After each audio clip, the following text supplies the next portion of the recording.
બાલાવડ પ્રાથમિક શાળાના બાળકોને મધ્યાહન ભોજનના શેડ નીચે બેસાડી અભ્યાસ કરવામાં આવે છે. આપી પ્રતિક્રિયા.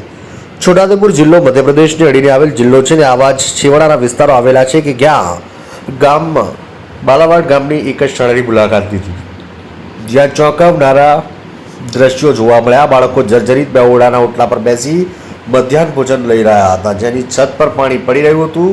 સ્કૂલ જર્જરિત હોય, બાળકોની અભ્યાસ માટે બેસાડવામાં આવતા નથી. મકાન છે અને વર્ષો જૂનું મકાન હોય, અનિષ્ટ બનાવ બને તે માટે મધ્યાહન બીજા માટે શેડ બનાવવામાં આવ્યો છે.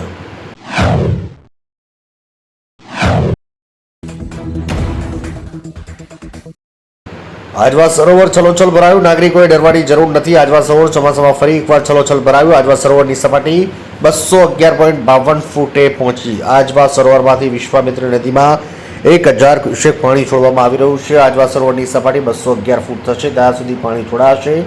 પંચમહાલ અને પાવાગઢ કેચપીટ વિસ્તારમાં ભારે વરસાદને કારણે આજવા સરોવર ભરાયું.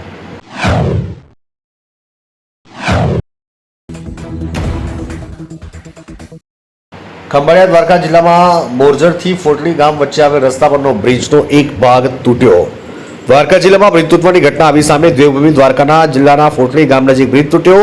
મોરજરથી ફોટલી જતા રોડ પર આવેલ રાજાશાહી વખતના બ્રિજનો એક ભાગ તૂટ્યો. ગંભીર બ્રિજ દુર્ઘટના બાદ સમગ્ર ગુજરાતના તમામ જર્જરિત બ્રિજોની તપાસણી કરવામાં આવી, ત્યારે તંત્રએ આ બ્રિજ કેમ નજરમાં નહીં આવ્યો? સ્થાનિકોના જણાવ્યા મુજબ આ બ્રિજ પર ભારે વાહન પસાર થયું ને ત્યારબાદ આ પુલનો એક ભાગ ધરાશાયી થયો. પુલનો ભાગ તૂટ્યો ત્યારે હાલાકી જોવા મળી રહી છે.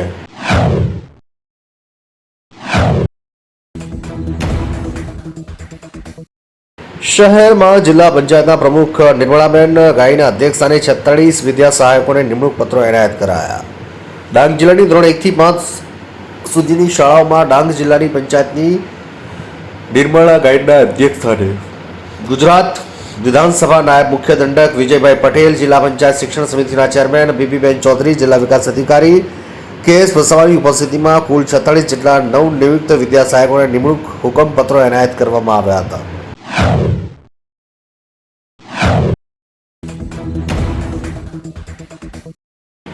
મોરબીના વજેપર સર્વે નંબર 602 જમીન કૌભાંડનો મુખ્ય આરોપી પૈકી એકની ધરપકડ.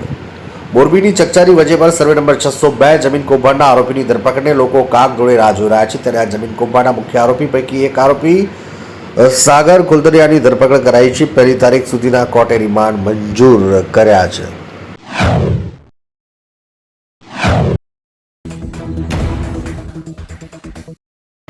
કાથરોડામાં જાતિ પૂછીને માર મારતા લોકો નારાજ થયા. ડીવાયએસપી કચેરી ખાતે યોગ્ય કાર્યવાહી કરવા માંગ કરાઈ. જૂનાગઢના કાથરોડા ગામમાંથી હેરાન કરી દેતી ઘટના સામે આવી છે. જાતિ પૂછીને દલિત યુવકને માર મરાતા એટ્રોસિટીની ફરિયાદ નોંધાઈ છે. અનુસૂચિત જાતિ સમાજની આંદોલનની ચીમકી પણ સામે આવી છે. સમગ્ર મામલે દલિત સમાજના અગ્રણીઓ અને ગ્રામજનો સાથે અન્ય સમાજના અગ્રણીઓ દ્વારા પણ આજરોજ જૂનાગઢ ડીવાયએસપી કચેરી ખાતે આરોપી વિરુદ્ધ કડકમાં કડક કાર્યવાહી કરવામાં આવી છે.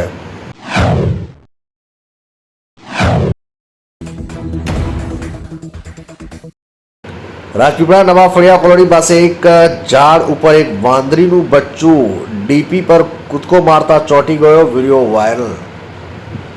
જીબી તરફથી આવેલા એક વીજ કર્મચારીએ પોતાની પાસે રહેલા પ્લાસ્ટિકના વાસ વડે આ વાંદરાના બચ્ચાને છૂટો કરવા સહિત લંગરિયા ઉતારી વીજ પુરવઠો બંધ કરી દીધો. આખરે થોડીવાર કરડતા બચ્ચું ફરીથી બેઠું થઈ ગયું અને પોતાની જાતે વીજ ટ્રાન્સફોર્મરથી ખસીને કોટ ઉપર જઈને બેસી ગયો.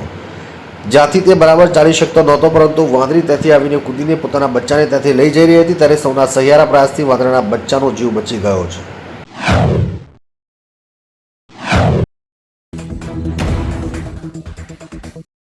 પૂર્ણા નદીના બ્રિજ પર લગાવવામાં આવેલ એંગલ તૂટી ગયો. વહેલી તકે લગાવવામાં આવેલ તેવી લોક માંગ ઉઠી. પૂર્ણા નદીના બ્રિજ પર લગાવવામાં આવેલ એંગલ ફૂટી ગયો હોવાથી જોખમી રીતે ત્યાં રસ્તો વચ્ચે પડી ગયો. વહેલામાં વહેલી તકે એંગલ લગાવવામાં આવે તેવી લોક માંગ ઉઠવા પામી. કારણ કે બીજ દુર્ઘટના થઈ તે દુર્ઘટના ન થાય, કારણ કે પૂર્ણા નદીનો બ્રિજ પણ જર્જરિત હાલતમાં છે, તેના માટે લોક માંગ ઉઠી છે.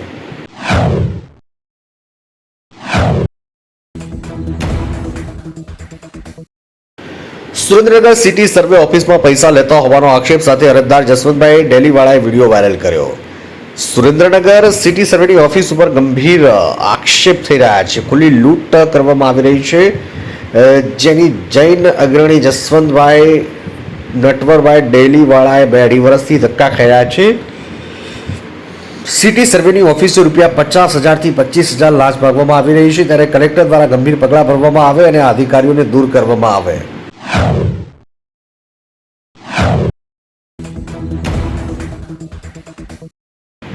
છાપી નેશનલ હાઈવે પર સ્થાનિક લોકો દ્વારા ફસાયેલા મુસાફરો માટે ચા નાસ્તાની વ્યવસ્થા કરી.